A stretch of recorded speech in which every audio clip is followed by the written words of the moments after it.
Hi everyone, welcome back to my channel. Aujourd'hui, on se retrouve pour une micro-vidéo. Elle va pas durer longtemps, c'est juste pour t'expliquer comment avoir ton permis. Tout d'abord, si tu n'es pas abonné à ma chaîne, mais qu'est-ce que tu attends? Je ne comprends pas. Et c'est parti, on va pas perdre plus de temps que ça. Let's go. Déjà, si tu veux ton permis, il faut 3 choses.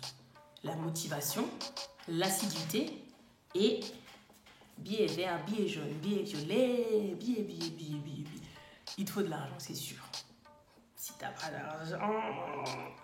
Non, il y a toujours un moyen, Vous inquiétez pas, je vais vous expliquer dans la suite de la vidéo. La motivation, c'est très important parce que si t'es pas motivé, tu vas pas réussir.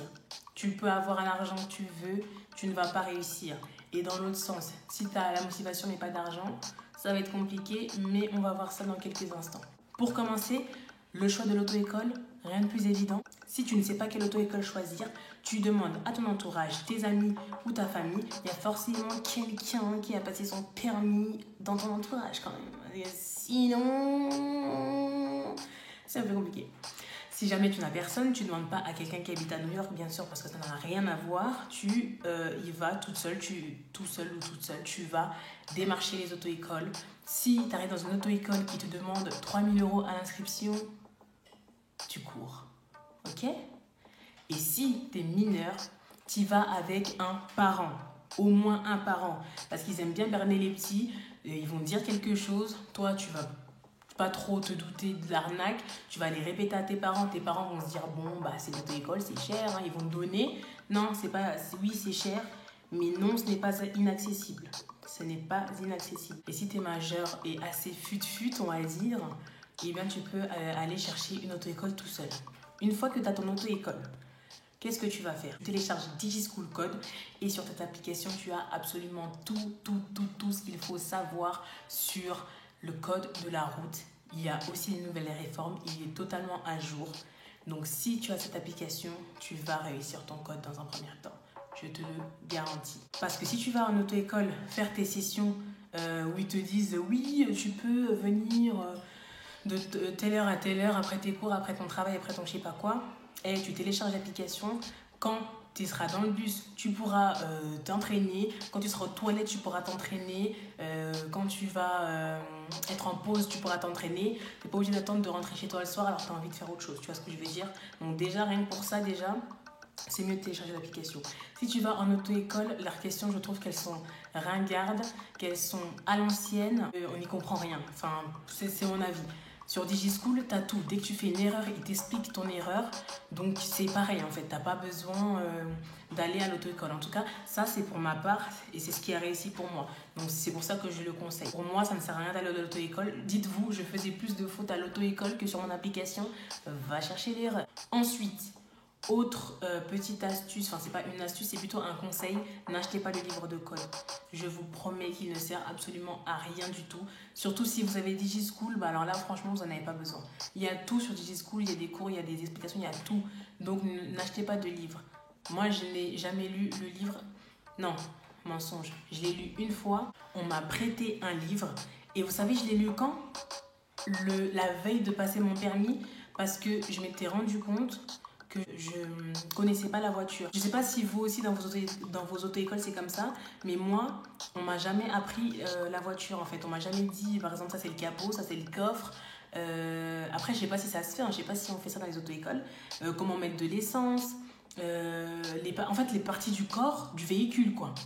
On me les a pas apprises et c'est la veille de passer mon permis, je me suis dit mais attends, si on me pose une question en fait sur les voitures, j'en sais rien. Et donc là, j'ai pris le livre, il y avait une partie voiture, enfin une partie voilà, avec des voitures, une explication sur la voiture, donc que j'ai pu lire. Mais sinon, vraiment, je ne l'utilise pas et vous n'avez pas besoin d'acheter un livre pour voir la composition d'une voiture. Internet en 2020, donc oubliez toutes ces paperasses, n'achetez pas de livre. Ensuite, une fois que vous êtes bien entraîné à votre code, vous allez dans votre auto-école et vous demandez à passer l'épreuve du code. Donc vous paierez 30 €, il me semble, si ça n'a pas changé. Ils vont vous dire « Mais tu n'es jamais venu, tu ne peux pas avoir de date ». Vous insistez, vous insistez. C'est votre argent, vous faites ce que vous voulez, ça ne les regarde pas si vous ratez 36 fois. Tu dis non, je veux passer mon code, je suis prête, j'ai révisé chez moi. C'est simple. Et puis en plus, il me semble qu'il y a des auto-écoles qui proposent la révision à domicile. Mais télécharger DigiSchool, c'est la base. Je suis allée 3 fois à l'auto-école dans toute ma vie. 3 fois. Et je faisais beaucoup de fautes. J'étais dans les... Je sais pas, je faisais au moins 20 fautes. J'étais là, mais attends, sur mon téléphone, je suis à 5-7 fautes. Et là, sur le truc, je fais 20 fautes, il y a un problème. Donc, j'ai arrêté d'y aller et je me suis mise à fond sur DigiSchool. Je suis allée passer mon code. Ils m'ont dit, oui, tu viens jamais. J'ai dit, vous inquiétez pas, je me suis entraînée chez moi. Et donc, ils m'ont donné ma date. Donc, une fois que vous passez votre code, vous l'avez eu. C'est très bien. Vous savez comment ça se passe. Après, ça va être les heures de conduite. Bon, ce sera plus ou moins cher dépendant d'une autre école. Et c'est pour ça qu'on va en venir au sujet de l'argent. Je vais vous donner des astuces que je n'ai pas connues quand j'ai passé le permis et que j'aurais bien voulu connaître. Les aides. C'est la partie la plus intéressante des aides. Vous avez plusieurs organismes, et quand je vous dis plusieurs, c'est plusieurs. Mais bien sûr, c'est pour les jeunes. Si tu as 36 ans et que tu regardes ma vidéo, je suis vraiment désolée pour toi. Du coup, tu ne seras pas concerné.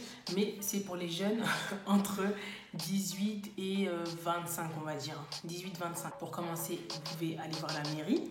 Mais je pense que la mairie va vous rediriger vers la mission locale. Donc, les missions locales, ils peuvent vous aider. Ensuite, vous pouvez aussi appeler le conseil régional. Ils peuvent aussi vous aider. Et aussi, vous pouvez appeler le point information jeunesse, le PIGE. Je ne sais pas si vous en avez tous un, mais logiquement, déjà, une mission locale, tu en as dans chaque quartier normalement. Et le point information jeunesse aussi, normalement, il y en a dans tous les quartiers. Après ça, je ne suis pas sûre qu'il y en a vraiment partout. Mais le point information jeunesse, il y a tellement d'aides pour les jeunes. Mais pourquoi on ne m'a pas dit plus tôt, en fait? Pourquoi? Si je savais tout ce qu'il y avait, ils offrent des chèques vacances pour les jeunes, ils offrent une bourse pour le permis, on va dire par exemple ils te donnent 500 €, ils t'aident aussi pour le BAFA, ceux qui peuvent passer le BAFA, ils te donnent une partie, genre ils donnent genre 400 et quelques euros je crois. Non, ça coûte 400 € le BAFA ou ça coûte 600? Je crois que ça coûte 600 et eux ils te donnent 400 et quelques des aides, mais tu te dis mais pourquoi j'étais pas là en fait quand vous avez dit ça donc vraiment profitez de toutes ces aides pour ceux qui n'ont pas les moyens de passer leur permis. Je sais que c'est pas donné à tout le monde parce que ça coûte très très cher. Moi mes heures de conduite elles étaient à 46 € de l'heure, donc oui ça fait mal. Heureusement j'ai fait que 30 heures, heureusement. Franchement en 2020 on peut avoir son permis même si on n'a pas d'argent, surtout si vous avez entre 18 et 25 ans. Voilà, c'est la fin de cette vidéo. J'espère que je me suis pas trop mal exprimée parce que je sais que des fois, je m'emporte dans mes pensées et j'oublie qu'il y a quelqu'un en face. Mais en tout cas, j'espère que ça t'aura éclairé, que ça t'aura aidé à y voir un peu plus clair et à voir comment obtenir ton permis. Donc, si la vidéo t'a plu, fais-le moi savoir en commentaire et mets un petit pouce bleu. Mais en attendant, n'oublie pas de t'abonner à ma chaîne, de t'abonner à mon Instagram que je vais mettre... somewhere, you know, je ne sais pas encore. Allez, salut!